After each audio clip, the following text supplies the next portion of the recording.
4. Welcome inside Gillette Stadium, everybody. My name is Mike Petraglia. Early on a Friday morning after the Patriots remained perfect, improved to 7-0 with a 36-7 get-out-of-Dodge win on Thursday Night Football over the Miami Dolphins, dropping them to 3-4. I'm joined, as always, by Patriots expert columnist for WEEI.com, Christopher Price. Chris, you've been preaching to me the last several minutes before we went on air here. It's all about really surviving Thursday Night Football. Yeah, and look, Thursday Night Football is what it is. We know this. The product, more often than not, sucks. And you want to get out with no injuries, or at least a minimum of injuries, and the victory. And the Patriots were able to do that tonight. We don't know about the situation right now as we sit here right now regarding Trey Jackson, the young offensive lineman who was injured in the second half of this game. He limped to the sidelines. He did not return. We didn't see him in the locker room after the game. But again, the most important things when you're talking about Thursday Night Football, you don't want to get injured, you want to win. The Patriots were able to check off both of those boxes. They also, quite frankly, you think about back on this week, they won 2 divisional games in 96 hours. And so you're able to now say the Patriots beat the Bills, Patriots beat the Jets, Patriots beat the Dolphins. They're 7-0. They have a lot of distance between themselves and the rest of the division. They're sitting here right now the day before Halloween, a couple days before Halloween. They've clinched the division. And so that they always talk about that being the number one priority. That's the first step on the way to a championship. They've taken the first step really effectively on the way to another championship. The Miami Dolphins, Chris, were not as lucky in the injury category. It was able to walk past the Miami locker room, and there was Cameron Wake just sitting there sullen, alone in his thoughts, and he apparently has an Achilles injury. We don't know the severity of the Achilles injury right away, but it can't be good. He limped off the field in the third quarter. He did not return. And that is one of your defensive studs for the Miami Dolphins. The Patriots, as far as we know right now, have not suffered anything quite that severe. Again, as you said, we'll find out about Trey Jackson. I want to go to the start of this game where the Patriots come out guns blazing on their first drive of the game.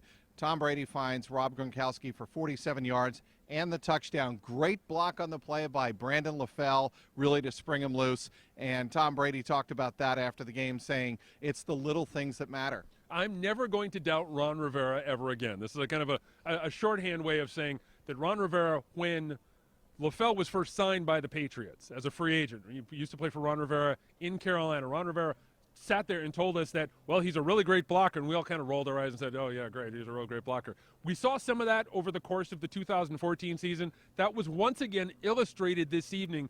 Great block that helped spring Gronkowski. Gronkowski talked about it afterward. He came to the sideline and said, who threw that block? I don't know who threw that block. And it was one of those moments where you could sense the game turning in the Patriots' favor. They weren't able to get a whole lot offensively throughout the first half, but it was plays like that. They were able to get an edge. They followed that up with a safety, and then they were kind of off to the races after that. I really thought 2 of the plays that turned the tide, and I asked Bill Belichick about this in the press conference after the game, were the special teams that you mentioned.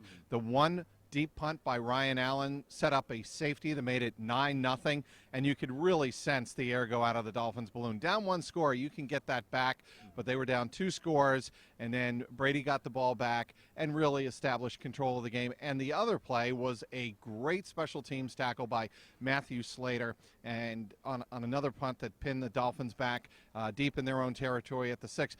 Dolphins, thanks in large part to a Patriots defense that really showed up big time, was really able to seize control. Yeah, and I think that, we sit here every single week, and we said I do it, we do it. You talk about special teams, and you talk about the advantage that this group of special teamers have when it comes to the rest of the league. The situations that it puts the offense in, the defense in. We saw it tonight. The great punt from Ryan Allen, the ability by Matthew Slater to make that tackle. Stephen Gostkowski becomes the franchise leader for consecutive field goals made tonight. With a great kick. Exactly. He's now at 26. He surpassed Adam Vinatieri. He had a 52-yardage tonight. These little things, like Tom said before, these little things continue to add up in the Patriots' favor. These things that look relatively minute on the score sheet, or when you're talking about a highlight reel, they're not real sexy, but in the end, a lot of times, those are the differences between wins and losses. You can always tell, Chris, how appreciative Bill Belichick is after a game like that when he steps to the podium and thanks his staff and his players for executing under very intense conditions, because he has said it before on NFL Films and that Super Bowl video, Do Your Job.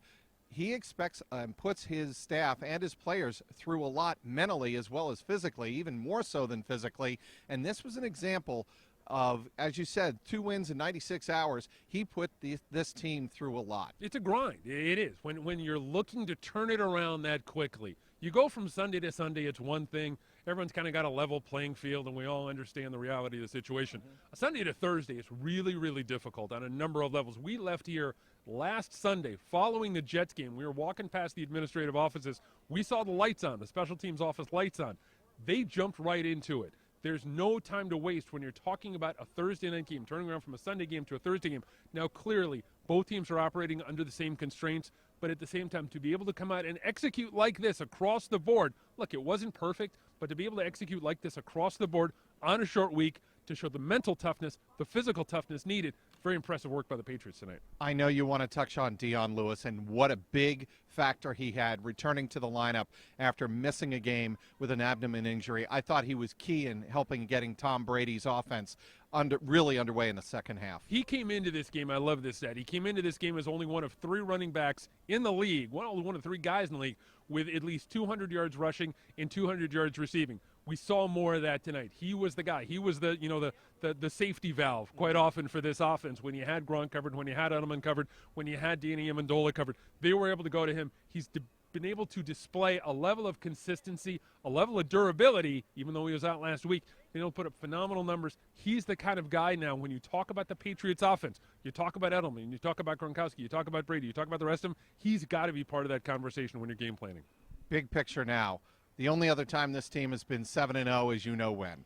And I tweeted that after the game and got some flack for it. But 2007, look, Chris, the comparisons, the more they win, the more you're going to hear talk about 2007. I know you wrote about it on WEEI.com this week, saying how it really isn't fathomable right now at this point of the season. But I don't know, based on what I saw over the last 5 days, the way this team was able to show mental toughness, maybe we have to reconsider. I hate to go win-loss down the schedule like that. Look, it's dangerous. We all do it.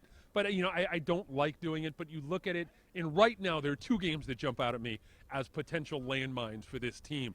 That's not even taking into account that, the last game of the year in Miami and South Florida, if it doesn't mean anything and they've already lost, they're probably going to treat that game in much the same fashion that they treated the regular season finale last year, and that they're going to get the rookies, the youngsters, Jimmy Garoppolo, those guys are going to get playing time. Right now, there are 2 games that jump out at me. The game in New York against the Jets and the game in Denver against the Broncos. Now, look, I understand the Denver offense is horrible right now. The Denver defense in Denver is a real challenge for this team. It's going to be a real challenge for this team. That is going to be one of the marquee games of the year. When you talk about the Patriots offense against the Denver defense, to my mind right now in the AFC, those are the 2 best units. I can't wait to see them going up against each other. Right, and that's to my next point, and that is Denver and Green Bay play in the Mile High City on Sunday night.